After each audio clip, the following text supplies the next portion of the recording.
Next game on the list, Brad, we have Atlanta +6 according to Bovada at Carolina. Hmm. One team coming off a surprise win, another team coming off kind of a loss that really at the end there could have been, going for two for a tie there at Green Bay. It could have been. Can we talk about real quick Ron Rivera? Why did he go for two? What was that, and why isn't everybody killing him for that? So here's the deal: the teams have started to do. Doug Peterson does this a lot too, and Harbaugh does this a lot in Baltimore. And the idea is, I'll tell you what the idea is, and I hate it, Brad. I absolutely hate it. But Please share with me. I would love to know the idea. So people are getting more and more into sports analytics, as we know, and they're becoming more and more a thing in football. And the idea is that your conversion percentage for a 2-point conversion, if you're doing well, and the way I look at it, the way I would look at it is if I was a head coach, is I would look at my 3rd and 2 and 4th and 2 situational football and see what my percentages are. Okay, and if my percentage is, in theory, Brad, if you're just looking at this from a math point of view, if your percentage is over 50%, what you're doing if you're Carolina is you think, okay, I'm down 2 scores. What I'll do is I'll take my chances on the first one, because if I get the 2-point conversion, then I'm down 6 and I'm coming down, and all I have to do is kick an extra point to win. If I miss it, if you look at the percentages, I am likely to hit it the next time. But I'll tell you why that's the wrong move in my opinion. If you look at every scenario you can't look at a 2-play scenario as I'm going to get one or the other. That's not how it works. If it was how it works, people would make a killing in roulette, because if you miss $5 on the first spin, you bet on black. You say, oh well, I'll hit the next spin and I'll bet $20 on red. It doesn't. It does not one work or the that other. way. It is still situational football. I hate it. Now, if you look at things, the way I tend to look at analytics in sports, the way I would look at that situation is take the extra point, unless you're at Indianapolis and Adam Vinatieri is missing like 50% of his extra points this season. That's a different scenario. It's a different scenario. Right. Carolina there, I would have kicked the extra point, because I believe that is going to give you the most opportunity to win the game. You get to overtime, you take your chances. You have the momentum if you get 2 scores anyway. I like that a little bit more, but that's the thought on it.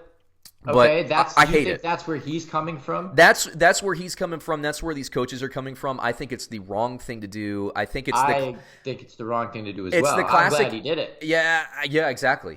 Because you're coming down there, then suddenly it's a different game if you're down by 7. I hated it, and it's why the LA Dodgers continue to lose World Series, is because they manage by statistics. You hear Colin Cowherd say all the time, I like analytics, but I'm into manalytics, right? Yeah, that's what he always says. And I agree. Like you can't judge everything like you're a computer. You have to manage your personalities and the human component of the game.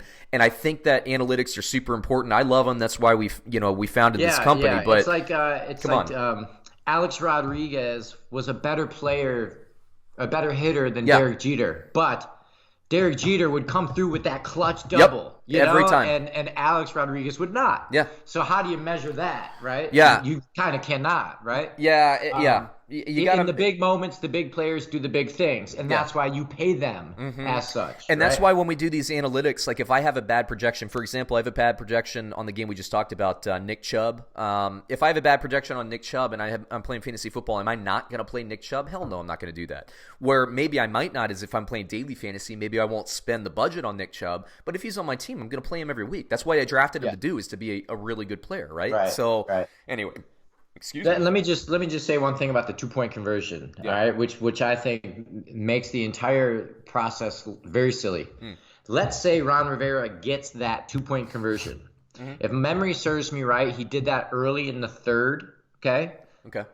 All right. So I think it was early in the 3rd. So now they're down 6 because they converted it. But so what? Yeah, because I agree. the ball is going to change hands and teams a lot 8 to 9 more times. So who knows if that 1 point is even going to matter? Yeah, right. But you know when it does matter is when you miss that sucker. And not like I could see if it's the end of the game and there's only one, you're only going to get the ball back one more time, right? Like that's a different story. But it doesn't make any sense to worry about that 1 point because the ball is going to be going back and forth multiple times still, right? Yeah, and what ends up happening more often than not, and we see it like when these coaches go for 2 in the third quarter, they chase that point, and they're playing a situational or reaction situational game when they shouldn't be, and then they what ends up happening is like let's say they're they're trying to tie the game with the 2-point conversion, so they're down by 2 and they miss it. Okay, so then they're down 2.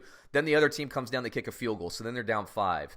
And then maybe they don't score the next time. Then the other team comes down, kicks another field goal. Well, suddenly you're down 8 when you would have been down 7. And it happens all the time. It happens all the time. Yeah, it happens all the time. Just play, trust your team. Anyway, take the easy point, man. Take the easy point until you have to start playing it. And then you see other coaches that are like they're down by like 30 in the third quarter, or they're down by like 24, and then they'll kick the extra point. You're like, what are you doing? You need it. What are you doing? It blows my mind because these are the only people on the planet that should know these things, and it's like they don't. I know, it's so stupid. Anyway, let's get to the game. Atlanta +6, Brad. Okay. I'll take Carolina for sure. I actually like their quarterback. I thought I liked their quarterback, man. I thought Carolina was solid. I liked their defensive line. I thought they played really well. I think Atlanta came across a New Orleans team that probably didn't bring their A game, right? Yeah, both teams coming off a bye week. Atlanta, I think, or New Orleans, I think, looked past them. They must have. I think 6 is a lot of points in this game. Matt Ryan looked pretty good. I was curious how he'd look coming off that ankle injury. I do think Carolina bounces back, but I think Atlanta is able to score on this team. I think Carolina's defense will, force some turnovers, but they'll give up some points. Atlanta's offense is pretty good. They are the number 1 passing offense in the league. So I'll take Atlanta. I wrote down 30-26. Atlanta covers, but Carolina wins. Fantasy-wise, I start Ryan. Devonta Freeman, we'll see what's up with that injury. I guess Brian Hill or potentially Ito Smith if he's back. I think he's worth a start. Julio and Calvin Ridley I like. Keep an eye out for Russell Gage, but don't start him. And Austin Hooper, keep an eye out for him. He's injured too. For Carolina, it's really McCaffrey and DJ Moore. Oh, and I like Curtis Samuel as well. And then also actually Greg Olsen is a fringe start. So I think there will be some points in this game.